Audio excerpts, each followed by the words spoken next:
പറഞ്ഞു, സലാം അടക്കുന്നില്ല. അലിയാര് തങ്ങൾ ചോദിച്ചു, ഫാത്തിമ എന്നോട് പിണങ്ങിയോ ഫാത്തിമ? എന്തേ നീ എന്റെ സലാം അടക്കാത്തത്? മണിയറയിൽ പിണങ്ങിക്കിടക്കുന്ന, കിടപ്പറയിൽ പിണങ്ങിക്കിടക്കുന്ന ഭാര്യയുടെ പിണക്കം മാറ്റുന്നത് പോലെ അലിയാര് തങ്ങൾ തന്റെ ഭാര്യയുടെ ഖബറിന്റെ ചാരത്ത് 1-ാമത്തെ രാത്രി പോയി ഇരുന്നിട്ട് ചോദിക്ക, എന്തേ ഫാത്തിമ നീ എന്റെ സലാം അടക്കാത്ത? എന്നെ മറന്നു ഫാത്തിമ? വീണ്ടും സലാം പറഞ്ഞു, സലാം അടക്കണില്ല. അലിയാര് തങ്ങൾ ചോദിക്ക, എന്തേ നീ എന്നോട് പിണങ്ങേ? മടക്ക് ഫാത്തിമ, എന്നെ മറന്നു പോകല്ലേ ഫാത്തിമ? 2-മതും സലാം പറഞ്ഞിട്ടും അടക്കാതെ വന്നപ്പോ അലിയാര് തങ്ങൾ ഫാത്തിമ ബീവിയുടെ ഖബറിന്റെ മുകളിൽ കൈവച്ചിട്ട് ആ ഖബറിനോട് ചോദിച്ചു, അലിയാര് തങ്ങൾ ഖബറെ, എന്റെ ഫാത്തിമയുടെ വിശേഷമെന്താ? എന്റെ ഫാത്തിമയുടെ വിശേഷമെന്താ?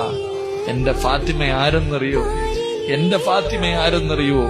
കല്യാണത്തിന്റെ 1-ാമത്തെ രാത്രി മണിയറക്കകത്ത് ചിരിക്കുന്ന മുഖത്തോടെ കേറി വന്ന എന്നോട് ഖബറിനെ കുറിച്ച്, ഖബറിന്റെ ഏകാന്തതയെക്കുറിച്ച്, ഖബറിന്റെ ഞെരുക്കത്തെക്കുറിച്ച്, ഖബറിന്റെ അദാബിനെ കുറിച്ച് എനിക്ക് പറഞ്ഞു തന്നവളാ എന്റെ ഭാര്യ. എന്റെ മണിയറയിലിരുത്തിയിട്ട് ഈ മണ്ണറ മണിയറയാക്കാൻ മുസല്ല വിരിച്ചിട്ട് നിസ്കരിപ്പിച്ചവളാ ഫാത്തിമ. ആ ഫാത്തിമയാണ് നിന്റെ വയറിന്റെ അകത്ത് കിടക്കുന്നത്, ഈ ഖബറിന്റെ അകത്ത് കിടക്കുന്നത്. എന്റെ ഫാത്തിമയുടെ വിശേഷമെന്ത് എന്ന് ഖബറിന്റെ ചാരത്തിരുന്ന് കരഞ്ഞുകൊണ്ട് ചോദിച്ചു എന്ന് ചരിത്രം പറയുമ്പോ എന്റെ പ്രിയ